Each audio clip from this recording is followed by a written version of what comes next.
जय हिंद दोस्तों। Toppers answer writing copy की सीरीज को आपने बहुत प्यार दिया। हमने जीएस की कॉपी देखी, एसए की कॉपी देखी, तो मैंने सोचा क्यों ना अब हम एथिक्स की एक कॉपी देख लें। कैसे एग्जाम्पल्स लिखे जाते हैं, कहाँ से लाए जाते हैं और कैसे डिफिनेशन लिखी जाती हैं उन टॉपिक की, उन टर्मिनोलॉजी की, जो कि बहुत महत्वपूर्ण है। रवि कुमार सिहाग जी को हमने सबसे पहले लिया है क्योंकि उनकी जो रैंक है वह 18th रैंक है, जो सबसे नज़दीक के हिंदी माध्यम के टॉपर हैं अच्छी रैंक के साथ, वह रवि कुमार सिहाग है। इससे पहले एक टॉपर हुए थे, काफ़ी समय उन्हें हो गया है। 13th या 14th रैंक थी उनकी, एसए की किताब भी आती है। तो रवि कुमार सिहाग जी की कॉपी को हमने उठाया है, जीएस कर लिया, एसए कर लिया, एथिक्स अब हमने सोचा कर लिया जाए। आपने बहुत प्यार दिया, उसके लिए धन्यवाद। आप जिसको प्यार देंगे वह सीरीज कंटिन्यू चलती रहेगी। प्लेलिस्ट बनी हुई है, आप नए हैं तो थोड़ा विजिट करिए, बहुत प्यार मिल रहा है, बहुत ही ज़्यादा चीज़ें फ्री ऑफ कॉस्ट चल रही हैं, टेलीग्राम लिंक वगैरह है। चलिए सेक्शन ए होता है, उसमें पहला क्वेश्चन देख लेते हैं। एथिक्स अन्य जो कॉपीज हैं जीएस की या एसए की, उससे थोड़ा अलग होता है। क्यों अलग होता है आप जानेंगे इस वीडियो में। निम्नलिखित मूल्य सिविल सेवा की प्रकृति को देखते हुए महत्वपूर्ण माने जाते हैं। कौन कौन से?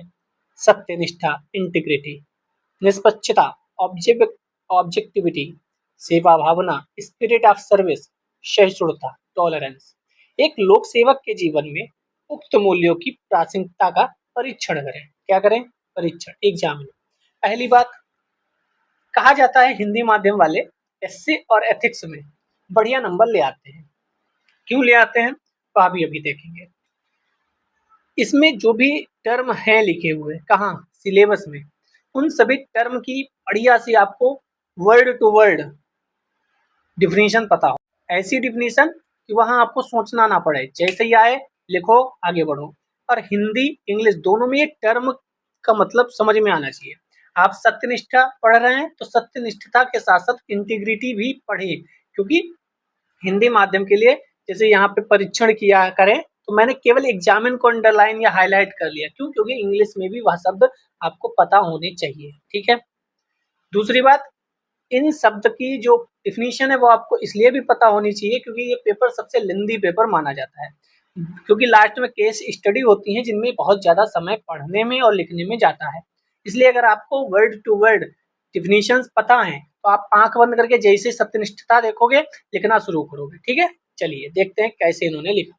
तो पहले वही सत्यनिष्ठा की परिभाषा, किसी चीज से पूर्ण रूप से जुड़े होने एवं उससे पूर्ण आंतरिक सुसंगति की भावना को सत्यनिष्ठा कहते हैं। हो गया।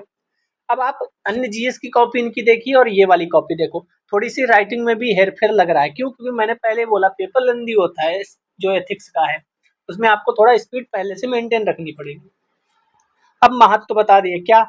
पदेन कर्तव्यों के निर्द्वंद पालन में प्रतिष्ठा में वृद्धि, समाज में उच्च स्थान, निर्णय क्षमता बेहतर होती है। सत्यनिष्ठा, गलती को भी अपवाद मान लिया जा समझा जा सकता है।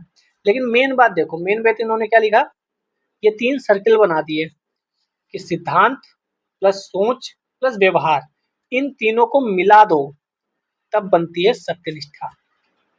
अब ये डायग्राम जो है अगर आप बना देंगे तो थोड़ा सा इम्पैक्ट अच्छा पड़ेगा, क्योंकि जब हम कॉपी चेक करते हैं तो जब पढ़ते हैं ना तो लाइन बाय लाइन चीजें होती है तो बोर होने लगते हैं पढ़ने में। अगर कोई डायग्राम, कोई अन्य ऐसी चीजें आ जाएं जो थोड़ा सा मन को रिलैक्स करें तो वो पढ़ने और चेक करने में भी मजा आता है। ठीक है।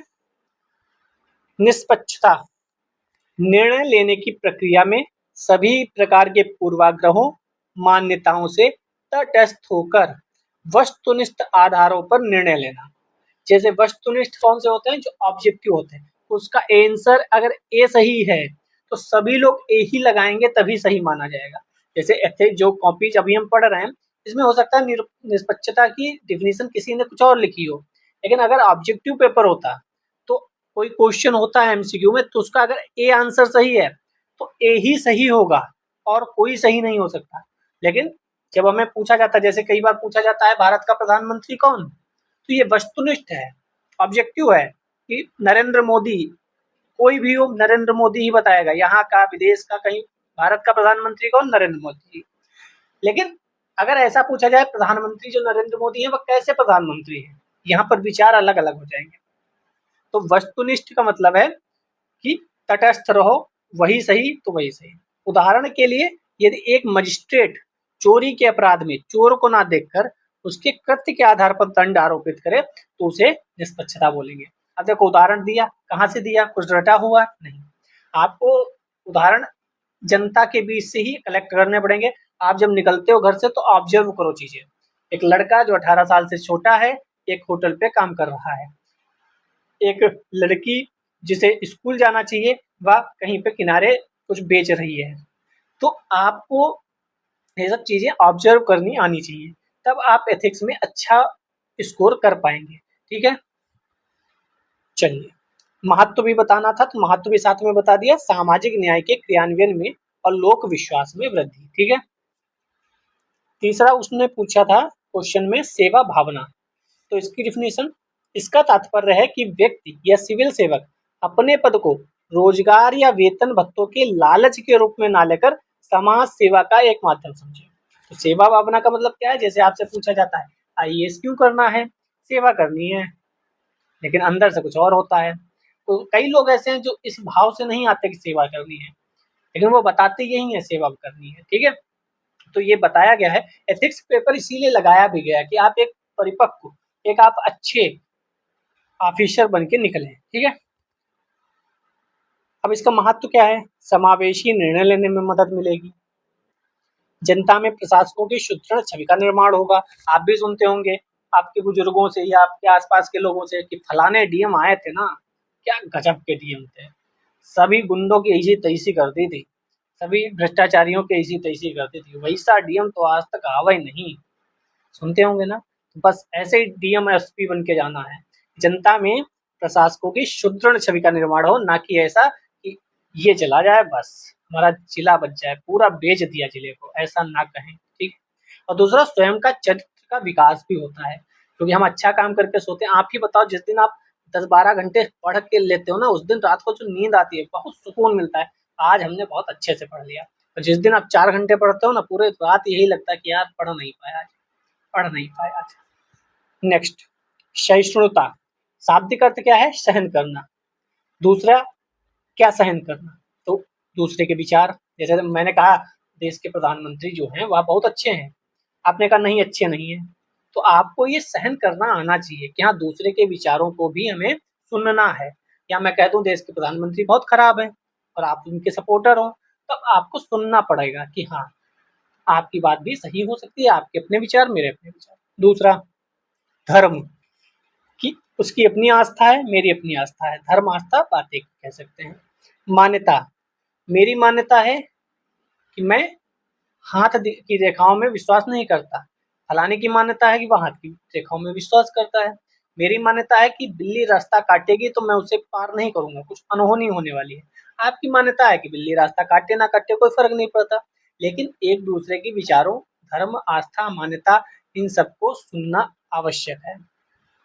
विरोध या भिन्नता को भी सम्मान पूर्वक स्वीकार करना चाहिए। ठीक है, महत्व इससे क्या होगा, सांप्रदायिकता उन्मूलन में हो, मतलब सांप्रदायिक चीजें नहीं होंगी अगर हम एक दूसरे को समझते हुए आगे बढ़े। चर्चा की संस्कृति होगी और इससे लोकतांत्रिक मूल्यों में बढ़ोतरी होगी। लोकतंत्र मजबूत तब होता है जब विरोधी व्यक्ति भी अपनी बातें कह सके।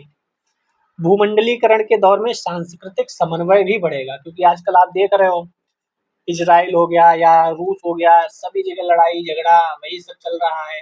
पाकिस्तान में देख लो, बांग्लादेश में भी हाल फिलहाल में जो घटनाएं घटित हुई थी, तो ये सब समस्याएं नहीं होगी अगर एथिक्स का पेपर वाला ढंग से अमल करें। पढ़ना नहीं है एथिक्स, अमल करना है जीवन में। मैं बहुत अच्छी बातें बता देता हूँ, कभी कभार आप लोग उसको नहीं लेते कि आपको चीजें पढ़नी नहीं है। आप अगर आईएएस बनना है तो आपको चीजें अपने अंदर हैबिचुअल हो जाना, अपने अंदर भरनी है कि आप हाँ मैं ऐसा ही सोचूंगा, मैं एथिक्स की तरह ही सोचूंगा, 24 घंटे में एथिक्स की ही तरह रहूंगा। ठीक है, अब जैसे इसी क्वेश्चन को देखो, दूसरा क्वेश्चन क्या कह रहा है, भावनात्मक बुद्धिमत्ता कुशल प्रशासन का बेहतर उपकरण है। अब आपको पता होना चाहिए भावनात्मक बुद्धिमत्ता क्या है। फिर भारत के बदलते प्रशासनिक परिवेश में इस कथन का औचित्य भी सिद्ध करो कि इस समय इसका कंटेस्ट क्या है। पहले तो भावनात्मक बुद्धिमत्ता समझो। आपने एथिक्स नहीं पढ़ा हो, थोड़ा बहुत हमसे सीख के जाओ। भावनात्मक बुद्धिमत्ता आपका अभी भी बहुत महत्वपूर्ण है। क्यों महत्वपूर्ण है? मैंने अगर तो आपसे कहा भैया इतना मेहनत कर रहे हैं, लाइक कर दो एक, अब आप भय बह जाओगे कि भैया इतना सर कह रहे हैं कर देते हैं लाइक। तो यही भावनात्मक बुद्धिमत्ता है।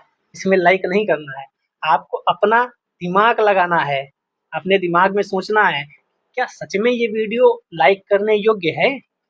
क्या मैं इस वीडियो को सच में अच्छा कहता हूँ? अगर हाँ, तो आप लाइक करो।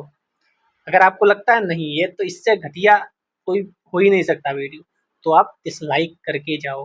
अगर आपको लग रहा है नहीं अच्छा खराब मुझे नहीं पता, तो आप बीच में छोड़ दो, ना लाइक करो ना।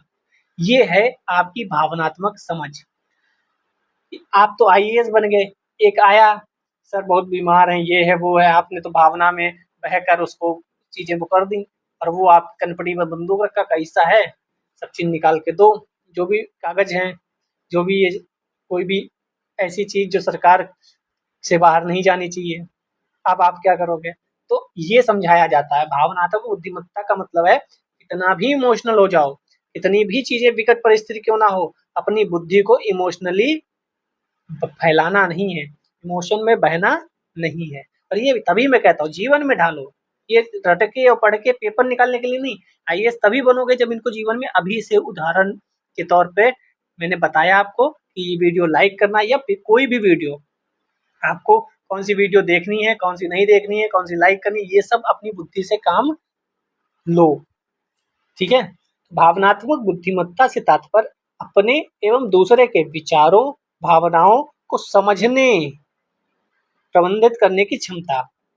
अपने विचारों को प्रबंधित भी, ये भी वर्ड।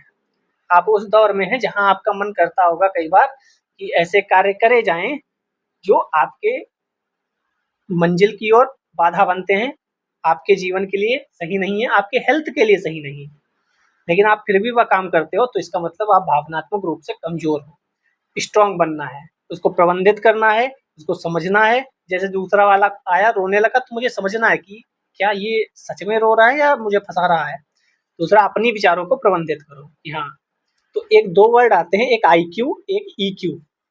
इन दोनों के मिलने से जो चीजें बनती है ना, वो सबसे ज्यादा महत्वपूर्ण होती हैं। आप एथिक्स में बहुत बढ़िया से पढ़ोगे, एथिक्स का पेपर बहुत मस्त है, आप ढंग से डूब के पढ़ो, जिससे पढ़ो मतलब मजा आ जाएगा। भारत के हालिया प्रशासनिक परिवेश में इनका क्या क्या महत्व है देखते हैं। पहला तो सहभागिता, पारदर्शिता, जवाबदेहिता की संस्कृति की ओर बढ़ता रुझान। जैसे आपने देखा होगा पीआईएल दाखिल कर दी, आरटीआई की जो मांगा जाता है, आप सरकार से चीजें मांग सकते हो, वही जो उनके रूल के खिलाफ नहीं है, जो आर्मी वगैरह से रिलेटेड नहीं है, वह चीजें आप मांग सकते हो आरटीआई के तहत।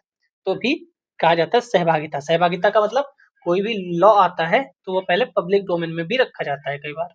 आप अपनी सहभागिता, अपने विचार उस पर व्यक्त कर सकते हो। या आप देखते हो कोई कमेटी बनाई जाती है, एनजीओ से पूछा जाता है, तो लोगों की सहभागिता उसमें रहती है। या कई बार जैसे फार्मर्स के वो कानून आए थे, जनता ने इतना प्रोटेस्ट किया, इतना कैंपेन चलाया कि उनको वापस लेना पड़ा। तो कहीं ना कहीं जनता की सहभागिता है। दूसरा, पारदर्शिता, सब चीजें तो पब्लिक डोमेन में आ जाती हैं। ठीक है। तीसरा, जवाबदेहिता, हर नेता को 5 साल बाद तो जवाब देना ही पड़ता है, बाकी आरटीआई के तहत आप जवाब मांग सकते हैं। दूसरा, कर्मचारियों के संस्था राज्य से भावनात्मक जुड़ाव हेतु। आप देखते हैं आपकी ही आईएएस बनते हो तो गृह जनपद नहीं मिलता है, और गृह राज्य भी कई बार नहीं मिलता है, दूसरे राज्यों में आपको भेजा जाता है, क्योंकि आप हो सकते हैं जिस जिले में आप रहते हो उसी जिले में आपकी पोस्टिंग हो गई और आपके चाचा के साथ लड़ाई हो गई, आपने कहा बेटा भूल जाओ, ठीक है हमारे चाचा हैं, हम डीएम हैं यहाँ के। तो ये सब ना हो, इमोशनली ना हो, तो इतनी अपने राज्य में नहीं रखा जाता ज्यादातर कि दूर रहो, बढ़िया से चीजें चलाओ। नई नई प्रौद्योगिकियों के युग में कर्मचारियों का नकारात्मक रवैया। नई नई टेक्नोलॉजी आ रही है, कर्मचारियों में बढ़ता तनाव, बदलती कार्य संस्कृति, ये सब चीजें क्या है, भारत के हालिया प्रशासनिक परिवेश में होने वाले परिवर्तन, ये सब परिवर्तन हो रहे हैं। बदलती कार्य संस्कृति भी यही देख लो कि आप भी मोबाइल चला रहे हो। उदाहरण के लिए आज के युग में सुशासन के स्तंभों, कानून का शासन, जवाबदेही, पारदर्शिता आदि को लागू करवाने के लिए केवल बुद्धिमान शासक की नहीं, भावनात्मक बुद्धिमान शासक की जरूरत है। अब आप कहोगे भावनात्मक बुद्धिमान शासक की क्या जरूरत है? कोई व्यक्ति अगर आपके पास आ रहा है कि साहब हमें कॉलोनी चाहिए प्रधानमंत्री आवास के तहत, नहीं मिल रही है, आप उसको देख के उसके हाव भाव से समझो और उसे जरूरी है तो उसे दो। ठीक है। दूसरा, कर्मचारियों का संस्था के प्रति भावनात्मक जुड़ाव मजबूत कर सकें, कर्मचारियों का उत्साहवर्धन करें एवं प्रेरणा प्रदान करें, नई प्रौद्योगिकियों को अपनाने हेतु दिशा प्रदान करें। ऐसा नहीं कि हम पीछे पुराने ढर्रे पे चल रहे हैं कि नहीं हम तो ये सब नहीं करेंगे, टेक्नोलॉजी इतनी आगे जा रही है। तनाव प्रबंधन में माहिर हो। अब आप घर से लड़ाई करके आए हो, ऑफिस आ गए, अब उसकी गुस्सा वहां ऑफिस में उतार रहे हो, तो आपके अंदर अगर तनाव है, स्ट्रेस है, जैसे कहा जाता है कई बार कि आप जो घर में हो वो घर में रखो, जैसे ही ऑफिस में इंटर किए घर की चीजें बाहर। तो तनाव प्रबंधन, दंड के बजाय प्रोत्साहन को प्राथमिकता दो, ये भी बहुत महत्वपूर्ण है। इन सभी तथ्यों से ईक्यू प्रशासन में बेहतर उपकरण साबित हो सकती है। मुझे लगता है मैं जब ये करा रहा हूँ मैं पढ़ाने जैसा लग जा रहा हूँ, क्योंकि बहुत मजेदार है टेक्स्ट, मतलब मजा आता है पढ़ने में, आप एक बार पढ़िएगा। चलिए तीसरा क्वेश्चन देखते हैं कैसे लिखा है इन्होंने। प्रतिभा जन्मजात होती है। जैसे आपके अंदर लोग कहते हैं ना कि आपके अंदर प्रतिभा है, तो कई लोग कहते हैं प्रतिभा जन्मजात है। अगर आप पढ़ने में बढ़िया हो, इसका मतलब कुछ ना कुछ आपके जन्मजात वो ऐसे जीन है जो आप पढ़ने में बढ़िया हो। कुछ लोग कहते हैं ऐसा थोड़ी होता है, किंतु उसे उत्कृष्टता तक पहुंचाने के लिए निरंतर अभ्यास, प्रशिक्षण की आवश्यकता होती है। विश्लेषण कीजिए, यहाँ एनालाइज करना है। कहा जाता है जैसे सचिन तेंदुलकर भी मेहनत करते हैं और एक और व्यक्ति हैं वह भी मेहनत करते हैं, लेकिन सचिन तेंदुलकर क्यों बन गए? लाखों बच्चे खेल रहे हैं, लेकिन एक ही व्यक्ति वहां आईपीएल में बिकता है 15 साल की उम्र में, 16 साल की उम्र में, बाकी क्यों नहीं बिकते? एक ही विराट कोहली निकल के जाता है, बाकी विराट कोहली क्यों नहीं बनते? तो कहा जाता है कि कई चीजें जन्मजात भी होती हैं, मेहनत ही सब कुछ नहीं होता। तो यही कहा गया कि प्रतिभा जन्मजात होती है, उत्कृष्टता तक पहुंचाने के लिए निरंतर अभ्यास और प्रशिक्षण आवश्यक है। यानी आपकी प्रतिभा भी हो जन्म से और उसे आप प्रैक्टिस के तौर पर आगे बढ़ा भी पाए। ऐसा नहीं कि हम जन्मजात हमें प्रतिभा है और हम प्रैक्टिस नहीं करेंगे तो चीज सुधर जाएंगी, नहीं, दोनों चीजों का मिलना ही अंततः सही साबित होता है। जैसे यहाँ लिखा भी है, करत करत अभ्यास के जड़मति होत सुजान, रसिरी यावत जात के सिल पर पड़त निशान। तो इन पंक्तियों का भावार्थ यही है कि जड़ व्यक्ति भी अभ्यास द्वारा बुद्धिमान बन जाता है। प्रति या युक्त व्यक्ति हो तो क्या ही कहना है, मतलब प्रतिभा युक्त अगर व्यक्ति हो तो क्या ही कहना है कि अभ्यास से चीजें सुधर जाती हैं, लेकिन अंदर प्रतिभा भी हो तब तो कहने क्या चीजें। उदाहरण के लिए अब्दुल कलाम जी जन्मजात प्रतिभा संपन्न थे, किंतु यह उनका कठोर अभ्यास एवं उचित प्रशिक्षण ही था जो उन्हें मिसाइल मैन बना पाया, कि उनके अंदर प्रतिभा भी थी और उन्होंने अभ्यास भी किया। आज के युग में भी जहां व्यावसायिक मानदंडों में विशिष्टीकरण, श्रम विभाजन की बात चल रही है, केवल प्रतिभा पर्याप्त नहीं है। बचपन से हमें पता है कि हम फलाने डीएम बनेंगे और हम कह रहे हैं अब तो हम डीएम बन ही जाएंगे, हमारे अंदर प्रतिभा है, लेकिन नहीं, आपको कर्तव्य, कार्य, परिश्रम करना होगा, प्रैक्टिस करनी होगी। इसी के लिए ही तो सरकार द्वारा कौशल विकास जैसे कार्यक्रमों पर बल दिया जा रहा है। कई बार कहते भी लोग, अगर आपको ये पता चल जाए ना कि आपको क्या बनना है, आपके अंदर क्या प्रतिभा है, तो आप बहुत बड़ा कर सकते हो, लेकिन आपको यही नहीं पता है कि हम किस प्रतिभा में आगे हैं। इस चर्चा का दूसरा महत्वपूर्ण पक्ष यह भी है कि प्रशिक्षण कैसा हो। प्रतिभा को उत्कृष्टता तक पहुंचाने के लिए उचित प्रशिक्षण भी उतना ही जरूरी है। उदाहरण के लिए भारत में खेलों के क्षेत्र में पर्याप्त प्रतिभा मौजूद होने पर भी प्रशिक्षण का अभाव उन्हें आगे नहीं बढ़ने देता। हम भी एक दो लोगों को जानते हैं, या हम ही को ले लो, गाँव में थे, क्या बनोगे? क्रिकेटर। जब थोड़ा बड़े हुए तो पता चला भाई अब ग्राउंड में तो खेलने नहीं दिया जाएगा, क्यों? क्योंकि छोटे बच्चे हो, तो लो अब नहीं खेलने को मिला, पढ़ाई करने लगे, क्या बनोगे? आईएएस। फिर उधर तो आप भटकते भटकते कहाँ पहुंचते हो पता नहीं था, सोचा कुछ और पहुंच कुछ और गए। क्यों? क्योंकि चीजें नहीं है, या आपके पास उतनी, आप उस फैमिली से आते हो, उस बैकग्राउंड से आते हो जहाँ आपके लिए चीजें सही नहीं है। जैसे मैं दो बच्चों को पढ़ाता था, उनके पिताजी ठीक ठाक अमीर पैसे वाले थे, तो उन्होंने एकेडमी में भेज दिया, एक को दिल्ली और दूसरे को पढ़ाता था वो कानपुर चला गया, तो बढ़िया से। लेकिन अगर पैसा ना होता उनके पास, ठीक है, तो वो कैसे जाते? लड़का था, पढ़ने ठीक काम कर रहा था, खेल रहा था, लेकिन पैसे नहीं थे कि वह कहीं अच्छी कोचिंग ले पाए या प्रैक्टिस कर पाए, तो वो अपना कुछ और करने लगा। तो दोनों चीज़ें महत्वपूर्ण हैं। इसी प्रकार एक अच्छा साहित्य लिखने के लिए भी प्रतिभा की एक सीमा तक ही साथ देती है, आगे चलकर अभ्यास ही भूमिका अदा करता है। मतलब आप कई लोगों को देखते होंगे कि इतने बड़े कैसे लिख लेते हैं इतना बढ़िया, हमसे तो एक लाइन नहीं लिखी जाती।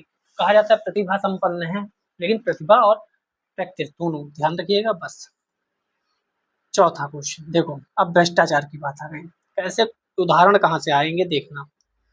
आप अगर कमेंट करेंगे तो मैं एथिक्स में जो चीजें हैं कुछ वह समझाने का प्रयास करूंगा, एक सीरीज चला दूंगा, बढ़िया नाम बता देना क्या सीरीज का रखें, और ठीक है।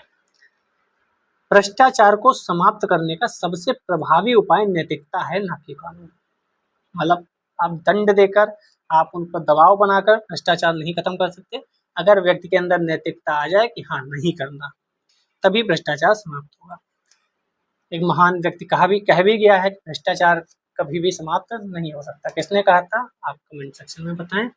समालोचनात्मक परीक्षण कीजिए। समालोचनात्मक मतलब क्रिटिकली इवेल्युएट करो, क्रिटिकली, इसको आप सपोर्ट ही नहीं करना, इस लाइन को आप अपोजिशन मतलब अपोज भी कर सकते हो, अपोजिट में भी चीजें लिख सकते हो। भ्रष्टाचार, भ्रष्टाचार अंतःकरण पर आक्रमण माना जाता है, जो कि अंतःकरण की बुराइयां आंतरिक चरित्रोत्थान द्वारा ही उन्मूलित की जाती हैं। बाह्य दंडोपचार तो इसके पूरक मात्र हैं। ठीक है, भारत में भ्रष्टाचार निवारण के अनेक कानून, जैसे भ्रष्टाचार निवारण अधिनियम, RTI act, we shall blower act आदि विद्यमान होना, साथ ही सीबीआई, केंद्रीय सतर्कता आयोग, संस्थानों का जाल होने पर भी इस पर नियंत्रण लगाना कठिन साबित हो रहा है। जैसे कई बार फेमस भी होती है कहानी कि फलाने ने रिश्वत ली और फिर पकड़े गए, फिर क्या हुआ, रिश्वत लेके छूट गए। ऐसी कहानियां आपके आसपास के लोगों के द्वारा कहती हुई मिल जाएंगी। तो आप भी ऐसी कहानियां कोट कर सकते हो कहीं इससे टेक्स्ट में कि ऐसी बातें होती हैं। आप अपने आप कहकर कुछ मत कहिएगा कि हम ऐसा कहते हैं, ये कहिएगा लोग ऐसा कहते हैं, फलाने ऐसा कहते हैं, कुछ लोग ऐसा कहते हैं, अक्सर ये सुना जाता है। इन सब शब्दों का आपको प्रयोग करना है, जैसे कि न्यूज वाले कहते हैं। न्यूज वाले कुछ नहीं कहते कि हम कहते हैं, वो सूत्रों के हवाले से खबर, क्योंकि अंततः आप पर ना आए चीजें। और यही कूटनीति होती है कि कैसे हमें कहनी चाहिए बात। इस हेतु प्रमुख उपाय यह है कि समाज में नैतिकता का प्रचार प्रसार कर आंतरिक भ्रष्ट मन पर प्रहार किया जाए। जैसे मैंने एस्से वाली कॉपी बताई थी, तो उसमें मैंने आपको बताया भी था, अगर भगवान है दुनिया में, है कि नहीं वो नहीं पता, अगर है हम लोगों को पता है, तब भी भ्रष्टाचार सही से देखा जाए तो कम है। अगर लोगों को ये पता चल जाए ना भगवान है ही नहीं, इस दुनिया के बाद कोई दुनिया है ही नहीं, नरक स्वर्ग कुछ है ही नहीं, तो यहाँ कितना भ्रष्टाचार होगा, कितना जुल्म होगा, किसी को नहीं पता। कुछ लोग कहते भी हमारे आसपास कि कानून की वजह से चीजें नहीं सही है, सही इसलिए है क्योंकि उन्हें भगवान का डर है, भैया वो देख रहा है। कुछ लोग नहीं कहते, हम ही लोग कहते हैं अपने फ्रेंड सर्कल में, क्योंकि भगवान का डर है इसीलिए चीजें अभी बहुत ज्यादा खराब नहीं हो रही हैं। वरना कानून हर जगह नहीं है और सीसीटीवी कैमरा भी हर जगह नहीं है, लेकिन भगवान हर जगह है। तो भगवान का होना इसलिए भी आवश्यक है। आप समाज में कई बार कहा जाता है ना आपसे भगवान है या नहीं, आपको क्या लगता है भगवान है, मानने चाहिए या नहीं? तो आप ये स्टेटमेंट देकर कह सकते हो भगवान को मानना आवश्यक है। क्यों? क्योंकि अगर लोगों को पता चल गया ना भगवान नहीं है या कोई भी गॉड नहीं है, तो यहाँ बहुत ज्यादा समस्या हो जाएगी। भगवान है, इससे कई ज्यादा गलत जो आदतें हैं वह अभी कम है। ठीक है, चलो भ्रष्टाचार का हानियां बताकर, मानसिक तनाव, दंड का भय, परिवार के उचित भविष्य के लिए, ठीक, ये भी बहुत ज्यादा महत्वपूर्ण है कि परिवार का क्या होगा।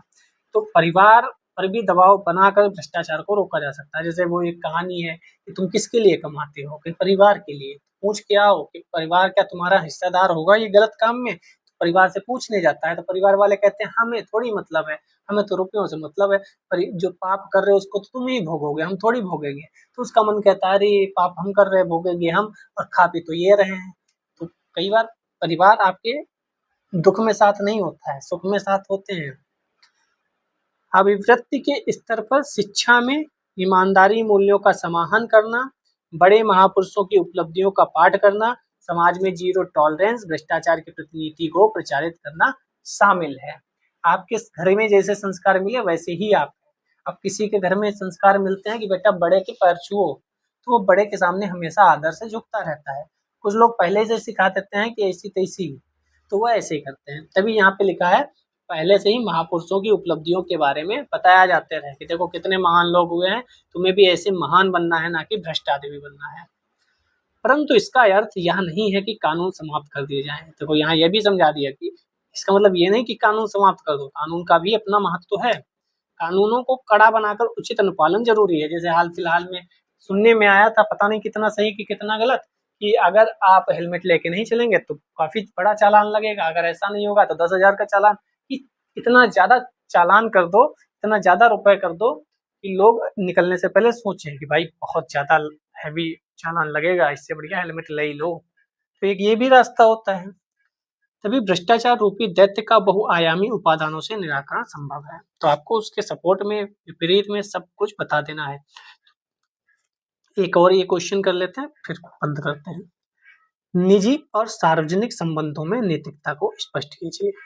एक लोक सेवक के लिए जब इन दोनों के मध्य द्वंद्व उत्पन्न हो जाए तो लोक सेवक को किसे प्राथमिकता देनी चाहिए, निजी और सार्वजनिक।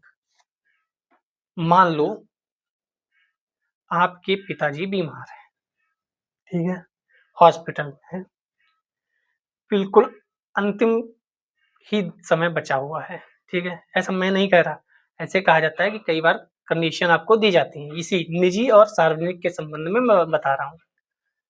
आपको वहां उनसे मिलने जाना है, तुरंत आपके पास फोन आता है कि एक जगह आतंकवादियों ने चारों तरफ से घेर लिया है, आपको वहां भी पूछना है। तो एक तरफ आपकी निजी फैमिली हो गई, पर्सनल चीजें हो गई, एक तरफ समाज है, जिम्मेदारी है आपकी, आपकी ड्यूटी है, आप किसे चुनेंगे। कहीं ना कहीं ऐसा ही ये क्वेश्चन पूछ रहा है। आपके दिमाग खराब हो जाएगा कि क्या बोल रहे हो, ऐसा थोड़ी बोला जाता है। यहीं पे फिर वही क्वेश्चन, भावनात्मक बुद्धिमत्ता, आपको इमोशनल में बह गए कि ऐसे कैसे बोल सकते हो मेरे पिताजी को। यहीं पे भी इमोशनल इंटेलिजेंस आपको देखनी है। आपको देखना है कि किस लिए बोला जा रहा है, आपको क्या बताया जा रहा है। तो एथिक्स पढ़ना बहुत आवश्यक है हर यूपीएससी के कैंडिडेट को। चलिए, कुछ बुरा लगा हो तो क्षमा कीजिएगा। निजी एवं सार्वजनिक संबंधों में नैतिकता के बुनियादी मूल्यों में वैसे तो समानता है, परंतु एक लोक सेवक का उत्तरदायित्व वितरण मूलक न्याय, फंड प्रबंधन जैसे पक्षों का तक होता है। अतः इन दोनों क्षेत्रों में विभेद आवश्यक हो जाता है। ईमानदारी, प्रेम, सत्य, निष्ठा, सम्मान जैसे मूल्य निजी व सार्वजनिक संबंधों में समान है, वैसे भी वृद्धों का सम्मान निजी जीवन में न करने वाले व्यक्ति से सार्वजनिक जीवन में भी ऐसी अपेक्षा नहीं की जा सकती। एक अन्य पक्ष नैतिक संघर्ष का है। समलैंगिक अधिकारों को मानने वाले सेवक को धारा 377 के अनुपालन में संघर्ष का सामना करना पड़ेगा। इसी प्रकार निजी व सार्वजनिक मूल्यों में पृथकता, मानसिक विसंगति, यही तो आ गई थी आपके बीच, मानसिक विसंगति की आप क्या करें, अस्पताल जाएं या ड्यूटी पे जाएं, को भी जन्म दे सकती है। उदाहरण के लिए अपने पुत्र को अच्छी शिक्षा देना निजी नैतिकता है, परंतु उसके लिए रिश्वत ग्रहण करना नैतिक सार्वजनिक नहीं है। ये देखो, ये भी उदाहरण बढ़िया है कि आपके पास पैसा नहीं है, आपको अपने बच्चे को पढ़ाना है, तो ये आपकी निजी चीजें हैं, पिता होने के दायित्व को निभाना है। लेकिन आपके पास पैसा नहीं है, तो अब आप इसको पूरा करने के लिए रिश्वत ले रहे हैं, तो रिश्वत तो गलत है। तो अब रिश्वत लेकर ये वाला काम पूरा करें या रिश्वत ना लेकर ये वाली जिम्मेदारी को ना पूरा करें, तो आपको एक ही जिम्मेदारी पूरी करनी पड़ेगी। कई बार ऐसा भी द्वंद्व आएगा। दोनों संबंधों में उसे सार्वजनिक संबंधों को प्रमुखता देनी होगी, क्योंकि निजी नैतिक अनैतिकता केवल उसके जीवन की गुणवत्ता कम करेगी, परंतु सार्वजनिक अनैतिकता उसकी समाज की। यही बताया गया। अगर आप बच्चे को नहीं पढ़ाएंगे, एक बच्चा ही नहीं पढ़ेगा, एक बच्चा हो सकता है ना पढ़े, कुछ और कर ले। लेकिन अगर आपने रिश्वत ली तो बच्चे को भी पता रहेगा इन्होंने रिश्वत ली, उसके दिमाग में क्या असर पड़ेगा। आपने रिश्वत ली, इसका मतलब आप ऐसा चलन कर रहे हैं, कोई और भी रिश्वत लेगा, कोई और भी रिश्वत लेगा, तो वहां कई लोगों पर इम्पैक्ट पड़ेगा, जबकि यहाँ केवल एक व्यक्ति पर हो सकता है थोड़ा बहुत इम्पैक्ट पड़े। समाज पहले है, व्यक्ति बाद में। वही अब आपको समझ में आ रहा होगा चीजें जो मैंने एग्जाम्पल स्टार्टिंग में दिया था। सेवा के मूल्य को बनाए रखने हेतु, करदाताओं के धन की रक्षा हेतु, राज्य में लोक विश्वास एवं स्वयं ब्यूरोक्रेसी की साख बचाए हेतु, तो व्यक्ति छोटा है, समाज बड़ा है, और जब भी कभी समस्या हो तो आप बड़ी चीज को रेफर करेंगे। एक मूवी भी थी, उसमें था कि फलाना इंस्पेक्टर बन जाता है या कोई बन जाता है, फिर उसे अपने पिताजी को ही अरेस्ट करना पड़ जाता है। तो आप अपने पिताजी को अरेस्ट करेंगे कि नहीं? तो ये आपकी ड्यूटी है, करना है। और उधर आपका पुत्र धर्म है, तो फिर पिता खुद कहता है कि बेटा आप अपनी ड्यूटी निभाओ, मुझे प्रसन्नता होगी कि मेरे लड़के ने अपनी ड्यूटी को पूरी जिम्मेदारी ईमानदारी से निभाया। तो ऐसी विसंगतियां कई बार होती हैं, यही आपको एथिक्स समझाएगा। बाकी कैसा लगा क्लास आप कमेंट करेंगे तो इस सीरीज चलती रहेगी, और दिव्या जी और इंग्लिश वाली कॉपीज और बहुत कुछ आ सकता है, आपके कमेंट पर निर्भर करेगा। जय हिंद, जय भारत।